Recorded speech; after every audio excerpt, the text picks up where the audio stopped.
Hey guys, just as a heads up, Mr. Jacobs says that the show is about to start. Is everything back here ready? All set, Violet. Radio's switched on? Just did that now. How about costumes? And scripts? You got those too, right? It's not my first drama show, Violet. I know what I'm doing. Just checking. Sheesh. Stand by for curtain. So, how many drama shows have you been in, Artie? Oh, I lost count, Chelsea. Pretty much, if Mr. Jacobs has been putting them on, I've been acting in them. And they've always been the same? Yeah, we charge people for tickets, we play a few radio programs, and act out some of our favorite drama shows. After 3 weeks, we take all the money we got and give it to a missionary or a local charity. And it's always like that? You never switch it up? I mean, we play a song or two to pad out the time, but that's about it. Is there something else we should be doing, Everett? I just think if you want to get more people to give more to the missionaries, you might want to change it up. It doesn't look like we're having trouble selling tickets. That's almost a full house out there. Just saying, there might be a better way to do it. You're crazy. Drama shows are always popular and they always will be. Guys, I think we're starting. Look, Artie, I know you've been doing this forever, but use your imagination. We could have a Help the Missionaries laser tag tournament, or maybe a carnival. It's good the way it is. We don't need to change it. God's used it in the past, and he'll keep using it until I'm as old as Mr. Jacobs. I told you, our microphones are on. Well, I'm not sure what that was about, but as the oldest member of our team here, I want to thank you all for coming out and joining us for our first of 3 drama shows. As Artie said, God's been using this event to help spread his love around the world, and as long as he keeps doing so, we'll keep performing. And so, without further delay, let's start things off. And now, from the garage of Lionel Jacobs comes the excellent drama, The Two Forest Rangers, an adaptation of a couple biblical teachings about compassion. Once upon a time, in a remote part of the state, there was a forest. That's right. Bramblebush National Park is a fantastic place to go hiking, biking, or even horseback riding if that's your pleasure. He's a brochure. On the day of our story, a hiker decided she and her dog would enjoy exploring the trails and gorges that Bramblebush had to offer. Come on, buddy. Let me put on your leash. Good boy. They had a wonderful time discovering the hidden creeks, the sheltered clearings, and walking along the edge of the ravines. It's so nice here. Though this ground here feels a little... Whoa! Suddenly, a loose section of the ledge gave way and the hiker fell to the bottom of the gorge. Actually, I didn't. My foot is stuck in this root. Nope. Not going anywhere. This is a problem.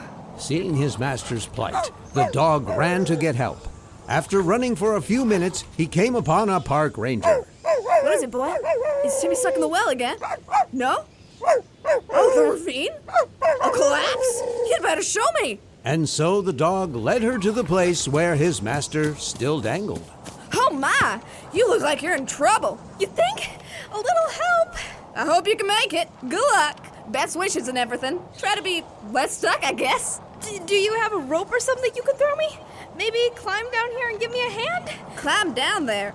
I mean, I would, but I just pressed this ranger uniform and these medals and patches are really hard to keep clean, you understand? Ranger Gloria, what's going on here? Oh, hi, Ranger Susan. I was just helping this poor stuck hiker. Stuck? Oh my word, are you okay? Gonna be honest, I've been better. No kidding.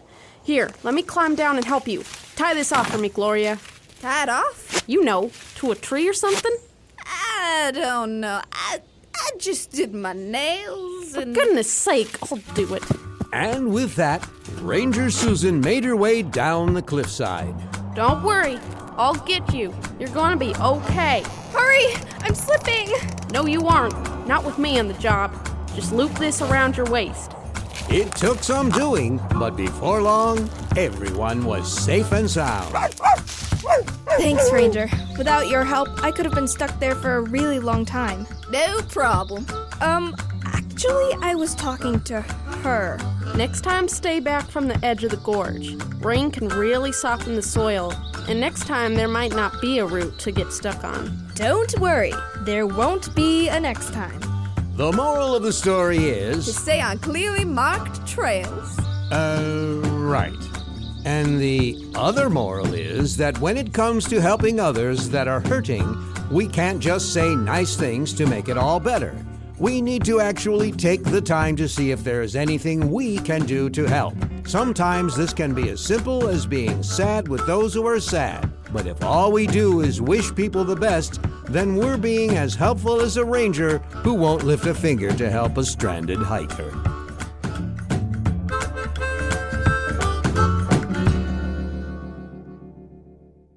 And now, from the garage of Lionel Jacobs comes the constructive drama, The Two Castles, an adapted biblical parable about wisdom.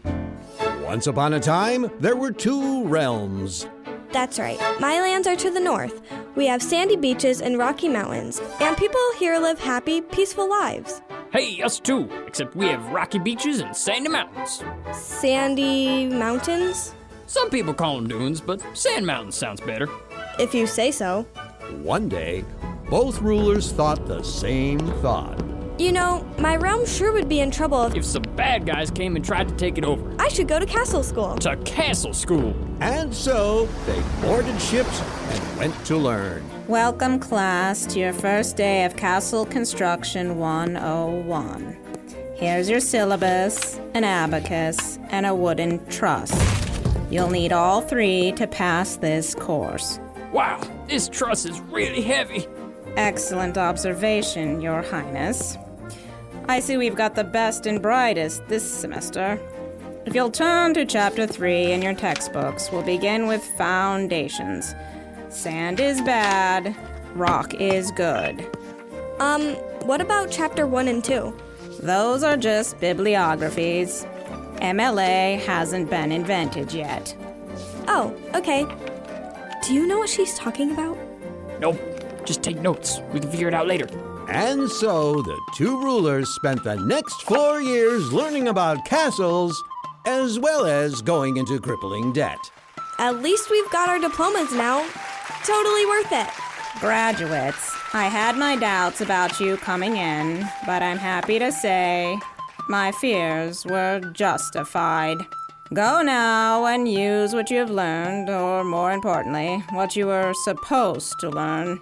When the rulers returned home, they looked at all their school notes and started planning their castles. All right. First step, find a rocky area for a foundation. Man, this is so confusing. I'm just gonna wing it. What would be the coolest place to build? But of course, the sand mountains. Construction went smoothly, and it was only a few years before the new castles were completed. Not bad if I do say so myself. These rocky mountains are a great place to have a castle. It looks like it might storm soon. Better get inside before I get soaked. And indeed, the rain did come. The wind blew, the rivers rose, but because it was built on a good foundation, the castle in the mountains stood firm. That's great. Not your castle. What do you mean? My castle's in the mountains. Those are sand dunes, my friend. Tomato potato. The rains fell, the winds blew, and the rivers rose, and to no one's surprise, the castle built on the sand collapsed. No! The moral is, God has given us plenty of instructions on how to live our lives to their fullest. He knows everything and is trying to help us to be the best that we can be. If we are wise, we will not only listen to what he says, but also do them. If we don't, it's not going to work out very well, kind of like a castle built on a sand dune. It's a mountain! Give it up, man.